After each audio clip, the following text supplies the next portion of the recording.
बिस्मिल्लाहिर्रहमानिर्रहीम। अस्सलाम वालेकुम नाज़रीन, मैं हूं आपका मेज़बान शहरयार अहमद। 2 रोज़ पहले बड़े बेवहकल 2 हाथियों की लड़ाई शुरू हुई थी, जिसमें अवाम ने बड़ी दिलचस्पी का इज़हार किया और बड़ी पोस्टें आनी शुरू हो गई हमें। वो 2 हाथी जो थे हमारे मुल्क के ताकतवर तरीन इदारे अदलिया और पाक अफवाज। अदलिया की तरफ से chief justice Lahore high court जनाब कासिम खान साहब ने एक हियरिंग के दौरान कुछ रिमार्क्स दिए। उन्होंने कहा कि एक औकाफ़ की ज़मीन के हवाले से DHA और एक और पार्टी जो थी, उसमें एक लंबी डिटेल है, लेकिन उस पार्टी के हवाले से उन्होंने कहा कि DHA ने कब्ज़ा किया हुआ है, ये कब्ज़ा ग्रुप है, और एडमिनिस्ट्रेटर जो ब्रिगेडियर हैं DHA के, वो कल मेरी अदालत में हाज़िर हों और वर्दी उतार कर आएँ और जवाब दें ये क्या तमाशा लगा रखा है DHA ने, और मैं चीफ़ ऑफ आर्मी स्टाफ को भी मेरा रजिस्ट्रार ख़त लिखेगा। बहुत सख्त रिमार्क्स थे, ये आप सब लोग जानते हैं।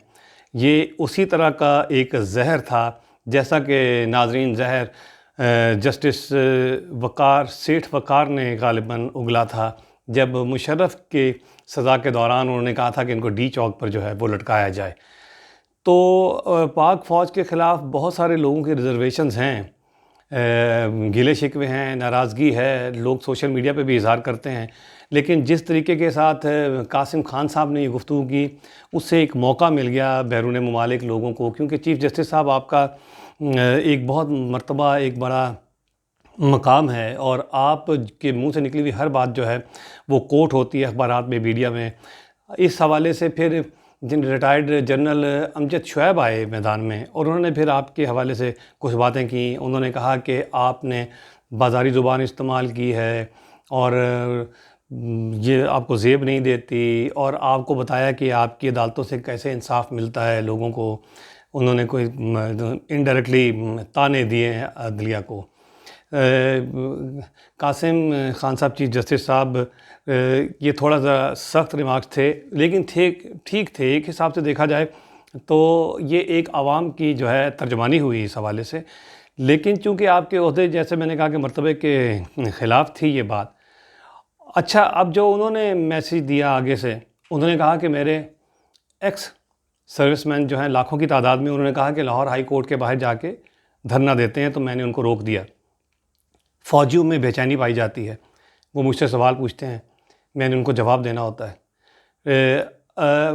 अमजद शुएब साहब, जनरल साहब, कासिम खान साहब ने जो बात की वो किस कॉन्टेक्स्ट में की, किस पैराए में की, उन्होंने इसकी वजाहत भी कर दी बाद में। उन्होंने बताया भी कि फ़ौजी चंद एक फ़ौजी जर्नैलों की तरफ उनका इशारा था, तमाम फ़ौज की वो इज़्ज़त करते हैं। जिस तरह उन्होंने फिर मिसाल दी कि ये अगर कहीं वो कुछ कहेंगे वोकला हमारी बरादरी के लोग कहीं लड़ पड़ेंगे तो वोकला बरादरी बदनाम होगी। लेकिन आपने जो रिटायर्ड मुलाज़मीन और हादिर सर्विस मुलाज़मीन की बात की कि वो इश्तियाल में हैं और अफसोस और गुस्से में हैं, तो उन्होंने कभी आपसे ये नहीं पूछा कि आपने क्यों हुकूमतों को बनाने और बिगाड़ने में किरदार अदा किया? फ़ौज क्यों पंगा लेती है सियासी जो है जोड़ तोड़ में? क्यों IGI बनाती है? क्यों एक मुंतखब वज़ीर-ए-आज़म को मुल्क से बाहर भिजवा दिया जाता है? आपके वो एक्स सर्विसमैन सारे काबिल इज़्ज़त है मेरे लिए, लेकिन वो उन्होंने कभी ये सवाल नहीं उठाया कि आपके चीफ़ ऑफ स्टाफ जो रिटायर होते हैं वो मुल्क से बाहर क्यों चले जाते हैं? अगर उनको मुल्क के लिए उनकी कुर्बानियाँ हैं, उनको मुल्क से मोहब्बत है, वो क्यों चले जाते हैं? ये सवाल भी उनको पूछना चाहिए। उन्होंने आपसे ये नहीं पूछा कि भुट्टो साहब ने जो है क्या ऐसा जुर्म कर दिया था कि फ़ौज ने आके उनको जो है एक्स्ट्रा जुडिशल जो है सज़ा दी। और इसको तो आपके अपने आर्मी ऑफिसर्स जनरलों ने, पूरी दुनिया ने इसमें कोट किया है। कई लोगों ने कन्फेशन किया है, जस्टिस नसीम हसन शाह जैसे लोगों ने, कि वो गलत किया भुट्टो के साथ, लेकिन प्रेशर था। आपने शब खून मारे बेशुमार दफ़ा हुकूमतों में और आपने हुक्मरानी की। आपको भी थोड़ा सा ख्याल करना चाहिए ना, ये हर तरफ से गलतियाँ हुई हैं। आपने फ़ैसलों के बारे में बात की कि अदलिया के फ़ैसले अक्सर औक़ात ठीक नहीं होते, लेकिन कई दफ़ा आप लोगों ने भी स्टिक लेके गए हैं फ़ौजी और अदलिया से फ़ैसले कराए हैं। LFO करवाया, लीगल फ्रेमवर्क ऑर्डर मुशर्रफ ने, और आप सारी हिस्ट्री जानते हैं। लेकिन अदलिया, कासिम खान साहब, आपसे भी एक ये शिकवा है कि आपने भी जो है ना कुछ थोड़ा सा ज़्यादा سخت زبان استعمال کر لی. یہ اب کون غلط ہے کون صحیح ہے، یہ ایک پہیلی کی طرح ہے. جس طرح کہ کہا جاتا ہے نا کہ انڈا پہلے آیا یا مرغی پہلے آئی. اگر آپ کہیں گے کہ مرغی پہلے آئی تو میں کہوں گا وہ انڈے میں سے نکلتی ہے. اگر آپ کہیں گے کہ انڈا پہلے آیا تو میں کہوں گا مرغی انڈا دیتی ہے. اس طرح کون کتنا قصوروار ہے اس کا فیصلہ کرنا تو میرا خیال ہے قیامت تک ممکن نہ ہو سکے گا. بڑے لطیفے آئے آپ کے بارے میں، سوشل میڈیا پہ لطیفہ تھا کہ جس طرح وقار سیٹھ صاحب کو کرونا ہو گیا، ایسا نہ ہو خدا نخواستہ آپ کی کوئی غلط رپورٹ بنا دی جائے کرونا کی اور پھر آپ کو سی ایم ایچ پہ داخل کر دیا جائے اور پھر وہاں سے آپ کے انتقال کی خبر آ جائے. اور اسی طرح ایک اور جوک آیا کہ فوجیوں نے وہ بھیجا، آپ کی حمایت میں بھی بہت سارے لوگوں نے پوسٹیں کی، پھر فوجیوں نے پوسٹ لگائی کہ پاکستان آرمی جو ہے وہ پوری دنیا میں عظیم آرمیز میں 10 نمبروں میں آتی ہے.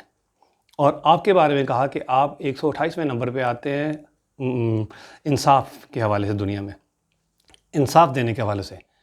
قاسم خان صاحب، بڑے احترام کے ساتھ عرض کروں گا، یہ جو بات آپ کے بارے میں کہی اس پہ عوام کو یقین بھی آتا ہے عدلیہ کے بارے میں، کیونکہ ہم دیکھتے ہیں کہ بہت سارے انصاف نہیں ملتے لوگوں کو. انصاف نہ ملنا تو چلو ایک چھوٹی بات ہے، جو غلط فیصلے ہو جاتے ہیں جس سے ملکوں اربوں کروڑوں روپے کے نقصانات ہوتے ہیں، کرمنل چھوٹ جاتے ہیں. ریکارڈنگ کیس دیکھ لیں جسٹس ذخار چودھری کا، ملک کو کس حال میں چھوڑ دیا انہوں نے اپنی انا کی خاطر. اسٹیل مل کا کیس دیکھ لیں، پھر کتنے کتنے بڑے بدماش آپ لوگ چھوڑ دیتے ہیں. آپ سے مراد عدلیہ اگر اپنا کام کرے تو اس ملک میں امن ہی امن ہو جائے. اس کی میں اگلے ایک پیغام میں آپ کو بتاؤں گا کہ کیسے عزیر بلوچ جیسے لوگوں کو آپ نے چھوڑ دیا. دہشت گرد جو فوج نے اپنی جان پر کھیل کے گرفتار کیے، پکڑے، طالبان پکڑے، سینکڑوں کی تعداد میں خیبر پختونخوا کی کورٹس نے، وقار سیٹھ جسٹس مرحوم، انہوں نے چھوڑے. اب میں تو سمجھتا ہوں اگر آپ مائنڈ نہ کریں جنرل صاحب آپ بھی اور chief justice Lahore high court, کہ آپ دونوں نے ملک کو ناقابل تلافی نقصان پہنچایا ہے. آپ نے انصاف نہ دے کر، فوج نے عوامی حکومتوں میں جمہوریت میں مداخلت کر کے بار بار، پھر بھی ہم آپ لوگوں سے اچھی توقع کرتے ہیں. لیکن اس کے برعکس مجھے ایک شعر بھی یاد آ رہا ہے جو میں یہاں اگر سنا دوں تو بھیجانا ہوگا. میر کیا سادہ ہیں، بیمار ہوئے جس کے سبب اسی عطار کے لونڈے سے دوا لیتے ہیں. Thank you.